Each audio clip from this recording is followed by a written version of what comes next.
राष्ट्र सर्वप्रथम राष्ट्र सर्वप्रथम राष्ट्र सर्वप्रथम राष्ट्र सर्वप्रथम। झारखंड के धनबाद में आपकी योजना आपकी सरकार आपके द्वार के अंतर्गत कार्यक्रम का आयोजन किया गया। इस अवसर पर मुख्यमंत्री हेमंत सोरेन ने कार्यक्रम में प्रतिभाग किया।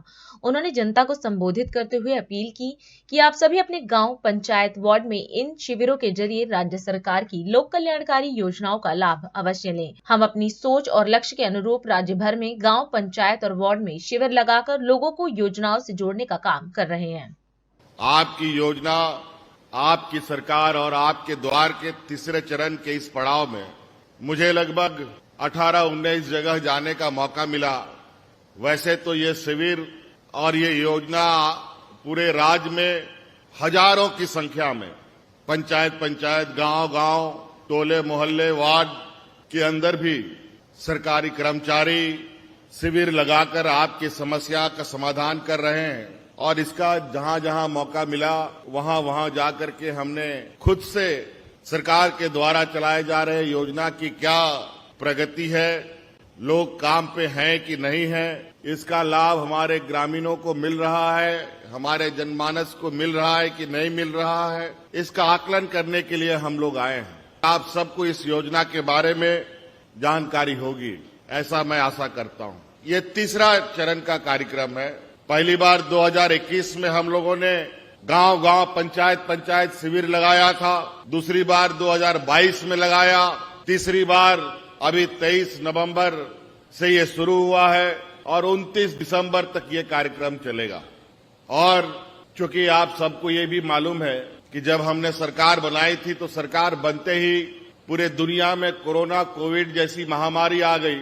लेकिन जैसे ही कोरोना का बादल छटा, सरकार आपके दरवाजे खटखटा रही थी। और हमने पहले भी सरकार बनने से पहले जब हम चुनाव प्रचार प्रसार में थे, उस समय भी हमने ये कहा था कि ये सरकार झारखंडियों की सरकार है।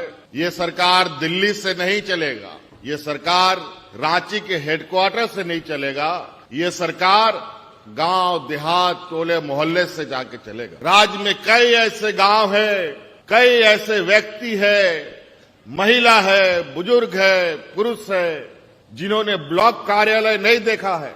आज भी उनको नहीं पता है कि बीडीओ सीओ कौन है। डीसी एसपी की तो बात बहुत दूर की बात है। इसलिए हमने ये तय किया है कि आज जो हमारे ग्रामीण ठगे जाते हैं, आने वाले समय में इसको बंद करना पड़ेगा। जब हमने पहला शिविर लगाया तब गांव देहात से 35 लाख समस्याओं के आवेदन आए। दूसरा शिविर हम लोग लगाए तो लगभग 55 लाख हमको गांव देहात से समस्याओं के आवेदन आए। और अब तीसरा चरण का कितना आवेदन आएगा ये तो 29 तारीख के बाद पता चलेगा।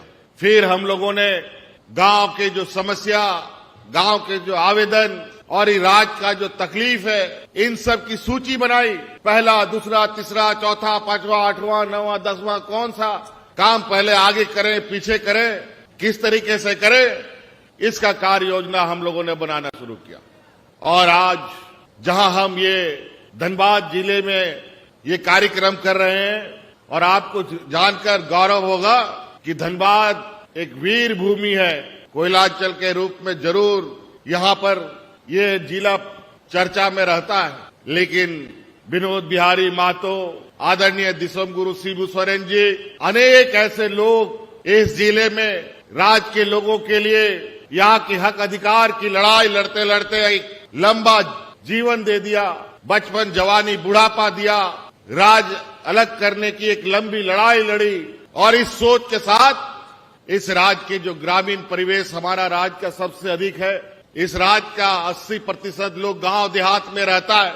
और हमारा ये मानना है कि ये राज्य तभी मजबूत होगा जब हमारा गांव मजबूत होगा। तो इसीलिए एक एक करके हम लोगों ने निर्णय लेना शुरू किया और आज झारखंड देश का पहला ऐसा राज्य बना जहां इस राज्य के गरीब बुजुर्गों को, विधवा महिलाओं को, विकलांगों के लिए सर्वजन पेंशन की योजना लाई। आज ऐसा योजना जो आज 60 साल का कोई भी बुजुर्ग डिबरी टॉर्च लगा करके भी गांव देहात में खोजिएगा तो बिना पेंशन का नहीं मिलेगा। और निश्चित रूप से मुझे आशा नहीं, पूरा भरोसा है कि झारखंड की आत्मा गांव में बसता है और निरंतर जिस तरीके से हम गांव के लिए काम कर रहे हैं, अभी 2023 चल रहा है, 2025 में ये 25 साल का हो जाएगा। मैं इस आशा उम्मीद के साथ हूं कि 25वें साल में हम इसको इस कदर इस ताकत दें कि झारखंड आने वाला 25वें साल में इतना मजबूती के साथ बढ़े, फिर दूसरे के सामने भीख मांगने की जरूरत झारखंड को नहीं पड़े। कि आप लोग आगे बढ़िए और आगे बढ़ने का जो आपको आवश्यकता है वो रास्ता, वो दरवाजा